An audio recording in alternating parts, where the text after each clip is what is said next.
Diana yang bakal jadi moderator pada acara kali ini. Di acara kali ini tuh kita bakal ngobrol-ngobrol ala-ala podcast gitu ya. Biar kayak yang di YouTube itu yang trending itu.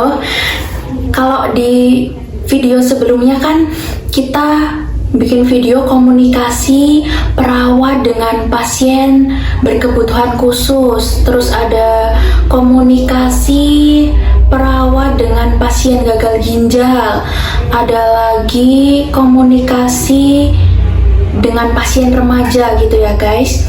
Nah kali ini tuh temanya tuh kayak bikin podcast gitu. Oh iya, kalau kalian yang mau nonton video yang tadi aku sebutin, kalian bisa klik link di deskripsi box, oke? Kali ini pastinya aku datengin bintang tamu ya. Penasaran gak nih kalian sama bintang tamu yang bakal hadir di acara kali ini? Bintang tamu kali ini aku hadirin dari Poltekkes Kemenkes Semarang ya. Dia itu mbak-mbak perawat nih. Pastinya cantik-cantik dong. Oke, nggak usah lama-lama ya. Kita langsung aja sambut mahasiswi perawat dari Poltekkes Kemenkes Semarang. Halo guys, kenalin aku Wardah, mahasiswi dari Poltekkes Kemenkes Semarang. Kenalin aku Najwa, mahasiswi dari Poltekkes Kemenkes Semarang. Halo, kenalin aku Putri, mahasiswi dari Poltekkes Kemenkes Semarang. Nah, jadi kalian semua udah pada tahu kan siapa bintang tamu yang hadir pada podcast kali ini. Nah, di podcast kali ini kita bakal sharing-sharing tentang komunikasi soft skill yang mengangkat tema meningkatkan kepercayaan diri. Oke, jadi aku mau tanya nih ke kakak-kakak mahasiswi Poltekkes yang ada di sini ya. Menurut kalian apa sih kepercayaan diri itu? Dari aku sendiri sih, kalau percaya diri itu juga susah ya. Nah, kalau percaya sendiri itu menurutku kita harus menghilangkan rasa tidak enak, tidak pede gitu di depan semua orang. Jadi kita bisa percaya diri kalau hal-hal yang negatif itu bisa hilang nih dari diri kita sendiri gitu. Mungkin dari teman-teman mau ada tambahan?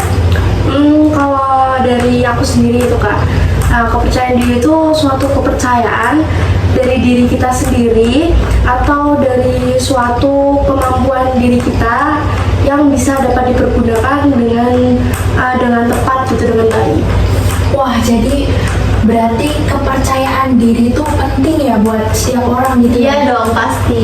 Oke, jadi di sini teman-teman pasti penasaran gimana sih kalian yang jadi bintang tamu pada podcast kali ini bisa tampil percaya diri. Nah, mungkin kakak-kakak bisa cerita nih tips kalian untuk dapat tampil percaya diri. Kalau dari aku nih ya, yang paling penting tuh kita harus menghargai diri kita sendiri teman-teman. Jadi setiap kelebihan dan juga kekurangan dalam diri kita itu harus kita hargain. Dan cara kita menghargai diri sendiri itu bisa dengan cara kita mengapresiasi diri sendiri, mencintai diri sendiri, dan juga mempercayai diri sendiri. Lalu yang kedua yaitu kita harus selalu berusaha untuk berpikir positif.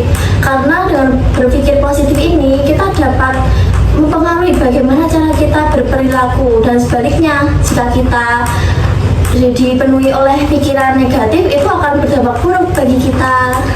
Mungkin ada tambahan dari Kak Wardah?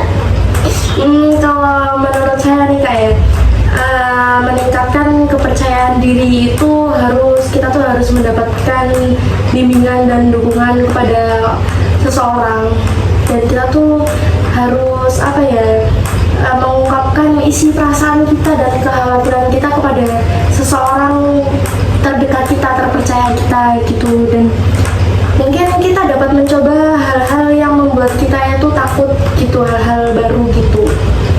Oke, nah jadi teman-teman udah tahu kan tips-tips dari kakak-kakak ini. Mungkin dari kakak-kakak perawat ini ada dong cerita yang membuat kakak-kakak jadi sendiri lagi. Bisa dong diceritain? Kalau cerita ya, aku tuh sebenarnya dulu tuh orangnya tuh nggak percaya diri banget ya. Aku tuh pendiam gitu orangnya. Teman-teman pun cuma ya 1-2 gitu. Terus aku kayak berpikir nih, semakin besar gak mungkin dong punya teman dikit, gak punya relasi kemana-mana. Terus besok gimana? Terus aku jadi kayak bangkit diri sendiri. Aku biasanya di rumah coba latihan buat public speaking. Gak ada orang sih memang, cuman kan itu melatih ya public speakingnya. Jadi aku lebih tampil percaya diri lagi. Juga aku ikut event-event, itu kan bisa melatih ya kepercayaan diri gitu. Kalau dari aku. Kalau aku sih ya jujur aku dulu orangnya pendiam dan juga introvert. Tapi kayak makin kesini tuh makin mikir kayak kita tuh butuh relasi teman kan ya. Jadi tuh kita harus meningkatkan rasa percaya diri kita buat mencari relasi. Jadi kita kalau misal ketemu sama orang baru nih, ketemu sama teman baru, kita tuh kayak sok kenal sok dekat aja gitu. SKSD gitu. Ya, benar. Jadi biar kelihatan akrab gitu. Iya, benar. Mungkin untuk kakak moderatornya sendiri nih, menurut kakak tuh gimana sih caranya kakak meningkatkan kepercayaan diri kakak sendiri itu? Karena aku pribadi juga tuh kadang ya nggak bisa percaya diri, terus tuh banyak introvertnya gitu. Nah, solusi untuk kakaknya sendiri itu bagaimana?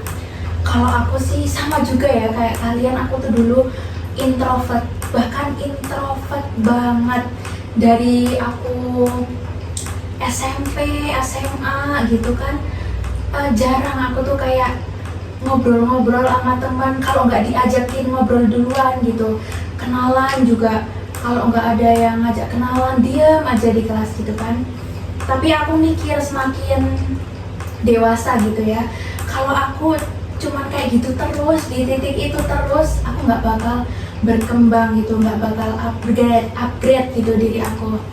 Jadi aku sih ngatasinya ya pasti latihan ngomong, ngajak ngobrol orang lain, jangan malu. Karena itu penting banget ya, apalagi kita udah mahasiswa ya.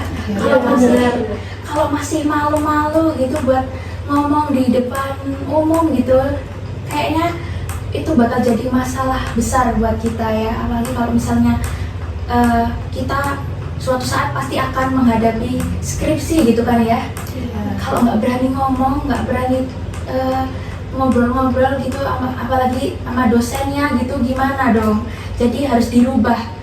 Pikiran-pikiran buruk itu harus disingkirin, kita ganti dengan pikiran positif gitu kan, afirmasi positif gitu. Kalau dari aku sih gitu. Wah, menarik sekali ya. Iya, menarik ya.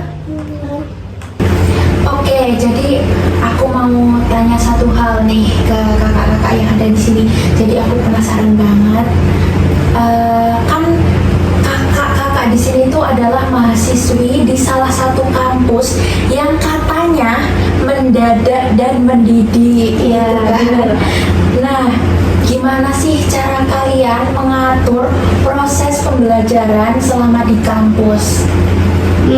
Kalau dari saya pribadi juga, kalau dari aku gitu kan, karena aku anak kos, aku beda dari mereka. Karena kan mereka kan abis itu pulang gitu kan ke masing-masing. Aku rumahnya jauh, aku anak kos. Jadi aku tuh sebelum pembelajaran, aku tuh berangkat sejam sebelum pembelajaran itu. Aku harus sudah mandi, harus sudah siap-siap, saudaranya udah. Terus aku kan, kos aku ini kan jaraknya nggak dekat gitu dari kampus kan. Aku harus jalan, kurang lebih jalan itu 5 menit kalau dari kos gitu kan. Jadi aku berangkat sejam sebelum pembelajaran itu dimulai gitu. Dan kadang tuh ya kalau di kampus kan kita nggak tahu ya dosennya itu mau masuk sesuai jam itu atau gimana gitu, kita kan nggak tahu. Jadi kita di sana harus nunggu dulu gitu. Kadang kalau ada tugas ya dadakan gitu Kak. Kalau aku sendiri nih, jujur aku kalau di kelas tuh gampang ngantuk kayak anaknya. Terus tapi di situ kayak aku udah mulai merubah pola tidur aku. Jadi aku sekarang tidurnya jadi lebih teratur nih Kak. Kayak mungkin dari jam 10 itu, jam 10 malam itu harus sudah tidur. Terus misalkan ini misal tips ya ini ya buat teman-teman, kalau misal di kelas ngerasa ngantuk nih, kalian bisa mungkin peregangan aja nih, peregangan, atau kalau enggak minum air putih, atau kalau misal itu nggak membantu, kalian mending minta izin ke dosen aja buat cuci muka, buat menghilangkan ngantuknya itu. Kalau aku sih ya karena kampus kita tuh mendadak mendidik ya, jadi pasti agak stres ya ini ya. Apalagi tugasnya tuh yang semakin hampir UTS ini yang semakin aduh masya Allahnya gitu ya. banyak. Iya, jadi pasti kita butuh support system. Apalagi juga ini kan kampusnya tuh yang sangat bener-bener padat ya. Apalagi dosennya juga mengajarnya juga aduh padat banget nih jadwalnya. Kita harus ngambil jam-jam tertentu yang pasti menguras emosi, capek. Nah, kita butuh cari support system. Nah, aku di sini kayak punya teman-teman buat bantu aku nih nyelesain masalah aku, cerita-cerita, sharing-sharing gitu sih paling Kak.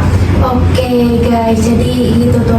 BTW aku juga dari mahasiswi dari kampus itu ya, jadi relate banget nih sama cerita-cerita kakak-kakak yang ada di sini gitu. Wah, nggak kerasa nih kita udah ngobrol banyak banget sama kakak-kakak yang ada di sini tentang meningkatkan kepercayaan diri. Ini buat teman-teman juga yang mau sharing-sharing atau mau tanya-tanya sama kakak yang ada di sini tentang gimana sih cara kita meningkatkan kepercayaan diri, bisa banget komen di bawah ini ya. Oke, terima kasih buat kakak-kakak yang hadir di acara kali ini ya, buat sharing-sharing tentang tips dan bagaimana cara meningkatkan kepercayaan diri itu. Pastinya kakak tuh kan sibuk-sibuk nih, tapi meluangkan waktunya buat kita semua yang ada di sini, buat teman-teman di rumah juga, oke?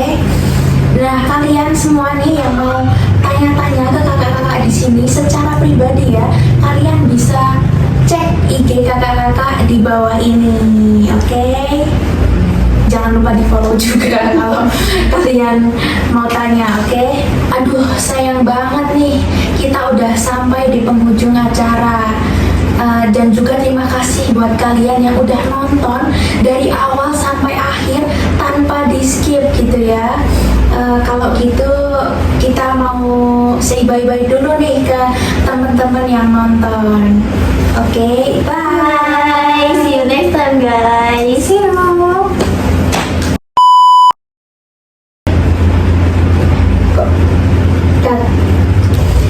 Nah, jadi kalian udah tahu kan bintang tamu yang hadir pada kondisi kok jadi aku sih?